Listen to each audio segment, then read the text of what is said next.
Hey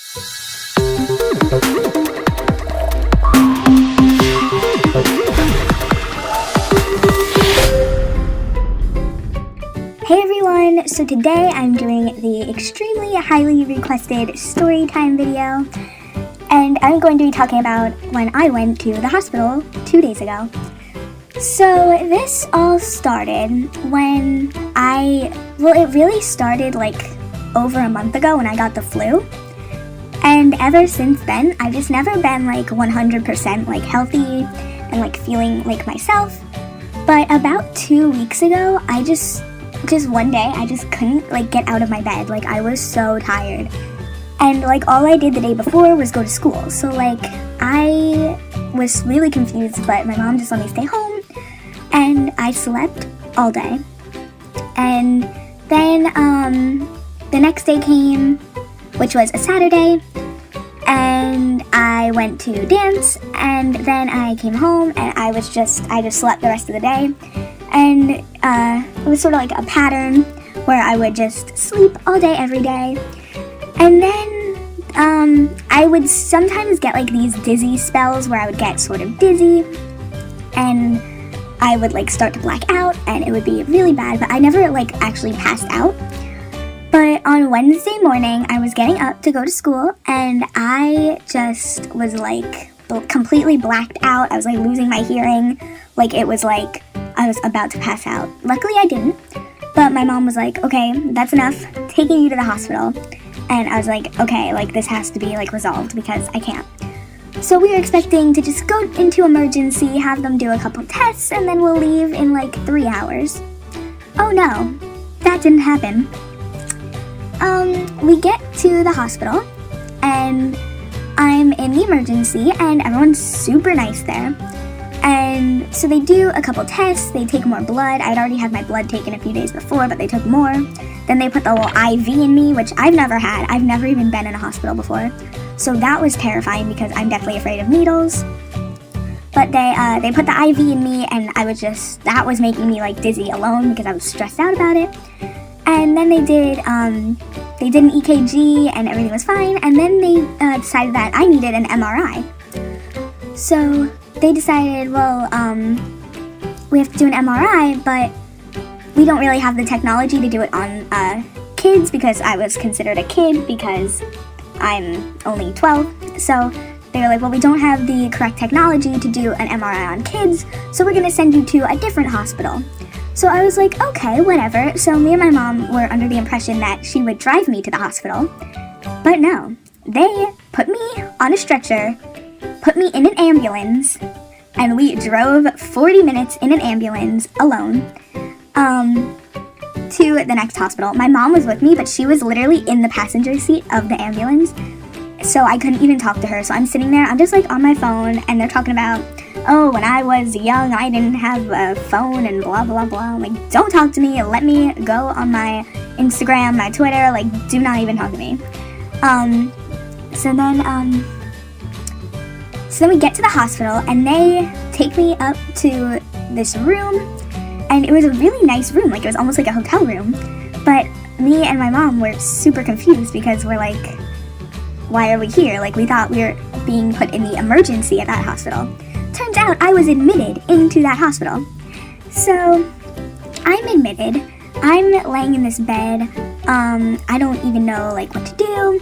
I'm like kind of freaking out because the last thing I want is to be there for a super long time. Like I just wanted to get out of there. I wanted them to do the MRI and let me leave. But that wasn't going to happen. I was in the bed and I had met with like 10 doctors that day. They were all doing the exact same exam. I was like, really? Can you not? Like they kept doing the same thing every 20 minutes where they did like the full exam. They they listened to my heart. They did all like the normal exam stuff. I was like, girl, like go away. Like I did not want to do that one more time. And after that, kind of just for the rest of the day, I was just in bed watching TV with my mom. And we were super bored, but we didn't know what was going on. We didn't know what they were going to do. We thought they were doing the MRI. So then the nurse comes in and she tells us they want to monitor me overnight. So here I am. I have nothing with me. I have my phone and a phone charger, and that's it. That's all I brought. So here I am, admitted into this hospital, having to stay overnight. My mom's car is at the other hospital. So we're stuck here. We just have our phones and our chargers. So we have to call my aunt to get the stuff from our house and bring it to the hospital, and then also she had to go with my grandpa so one of them could bring us the car. So it was this whole big thing, and I was just like, I just want to go home. Like, I was not expecting to be there overnight at all. And so I just want to get out of there. So they bring the stuff. My mom wanted pizza and I wanted fast food because, fat. So she brought pizza and fast food, and we had this whole big thing, and it was fun. And then they left, and then, oh my god, I totally left out like a huge part of the story. So when we first get there, and this woman, my mom goes out of the room to like check out like the floor that we're on and stuff, and this woman, this really old woman, comes into my room, and I was thinking she was a nurse, so I like sat up. I was like, hey, how are you? And she's like, I'm good. My name is so-and-so, I don't remember her name, and she said that she was a volunteer, and she said that she goes around on the children's like floor and gives out little dolls, because she used to collect dolls, and she was like, do you want one? And I was like, sure, because I thought she was just gonna give me like one of those little tiny dolls, and I was like, oh, that's so sweet. And then after I say yes, she comes in with a box that's my height, and I'm like, what's in that box? It was the doll.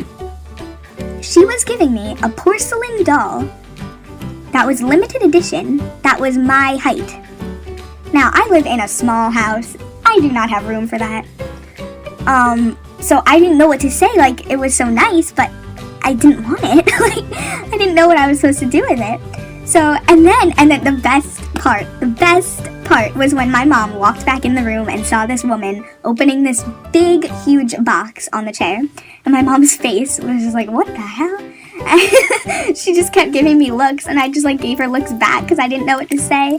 And oh my god, it was hilarious. So I was calling my aunt, and my aunt wanted pictures of the doll, and then she told all her friends, and all her friends wanted pictures of the doll. It was just the funniest thing. So anyway, back to where I was.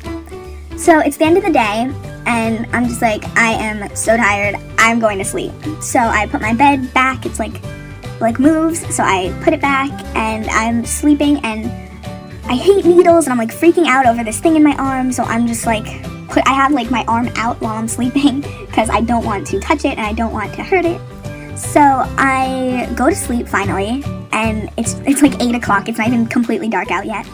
And my mom's sitting in the chair, awake, and I'm probably asleep for like 2 hours maybe, and the power goes out, and they were like testing something. They're like testing their generator, so they purposely turned the power off. They were testing the generator, so there was no TV, there was nothing, and I have to sleep with TV on, like, or I like freak out, like I need like white noise, I guess. So again, we were on the children's floor, so there were babies crying, like 100 babies crying. Now this did not stop me from getting my sleep. However, my mom was up all night listening to babies cry, and there was no TV, no nothing to block out the noise. And there's also nurses coming in every like 2 hours to take my blood pressure, and it wakes me up every time. But so around like 4 a.m. the power comes back on, and every room on the children's floor has like these lights that like change color, and they like flash and stuff, so it's kind of like in like the club. So at 4 a.m, now these lights weren't on before the power went out, so at 4 a.m. the power comes back on, and these lights start going crazy, and it's in every room. We're looking across the hall to see if other people's lights are going on, and they are. And we're calling nurses because they're so bright. and we're calling nurses because we cannot find the switch to turn them off, and none of the nurses can figure out how to turn these damn lights off. And I'm just like, oh my god, this is a disaster. So we finally figured out how to turn the lights off, and I go back to sleep, and I guess my mom went back to sleep, and I total got like a decent amount of sleep. I mean, not as much as I would at home, but I mean, it wasn't like I was exhausted in the morning. My mom got about 2 hours of sleep, I think, and she had to sleep on a chair. So I was just like, okay, this is a disaster. So it's the next morning, I eat my breakfast, and I go to the bathroom, and then I see a neurologist to do the MRI, and the neurologist walks in and says, you can't do an MRI. You can't have an MRI because you have braces. How did no one think of this before I spent the night? We were waiting for the neurologist, and they... Oh my god. So like, I'm like, oh my god, now what? And then they tell me they have to do a CAT scan. I'm like, okay, fine, let's do a CAT scan. But they said if they found even the littlest thing in that CAT scan, I would have to go to the orthodontist, get my braces taken off, go back to the hospital, get the MRI, go back to the orthodontist, get my braces put back on, and then get the results of the MRI. And I'm like, oh, hell no, okay? I am not doing this. Like, this is not happening right now. So, finally, I do the CAT scan, and I'm, like, praying to Lord that this will come back fine. Because not only do I not want to take my braces off and put them back on, but it would be so expensive to do that, and, like, my mom can't afford that right now. Like, sorry. So me and my mom are both, like, freaking out. Like, we do not know what to do, because it would be just a disaster if I had to take my braces off. But oh, and they also did an echocardiogram. They said they wanted to do an echocardiogram, and the day before they said they absolutely did not need to do one. It wasn't necessary. So I'm like, okay. So then they're telling us we might have to spend another night in case the neurologist doesn't get back in time to look at the results. And we're just like, no, absolutely not. No, this is not happening right now. So we're both freaking out. We go and do the CAT scan. We get back to the room.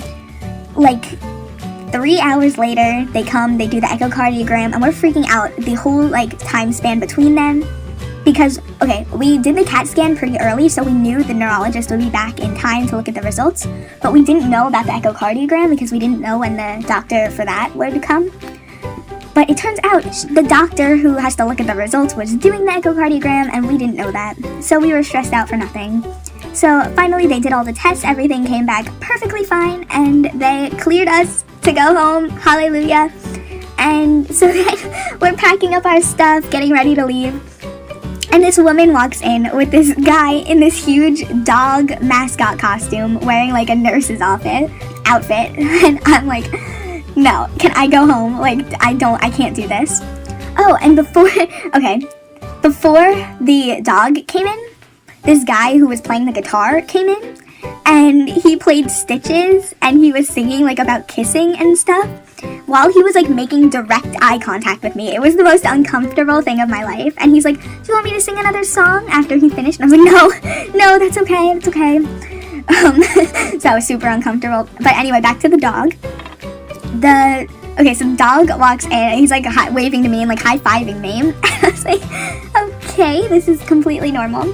And then the woman hands me a stuffed animal, like, this big, that looks exactly like the dog. And I was just like, no, like, get me out of here. Like, it was so uncomfortable. But anyway, we got the hell out of there. And we went to Harmon and got lip balm. And then I came home and made my lip balm haul the second I got home, because I just wanted to see you guys and talk to you guys. But yeah, that was my crazy one night at the hospital. So yeah, make sure to leave a like if you enjoyed and comment below what you want to see next. Also, I hit 500 subscribers. Thank you. I hit 500 while I was in the hospital, so that really, like, cheered me up. So thank you so much for that. But anyway, I promised you guys I was doing a 500 subscriber Q&A. So please leave me some questions in the comments. Just make sure to specify that you're asking that for the Q&A, because I usually get a lot of questions and I try to answer them in the comments. So just specify that it's for the Q&A. And also I have some questions, just not enough to make a whole video. But anyway, so yeah, make sure to leave a like if you enjoyed and comment below what you want to see next and subscribe for more. Alright, I will see you guys next video. Bye!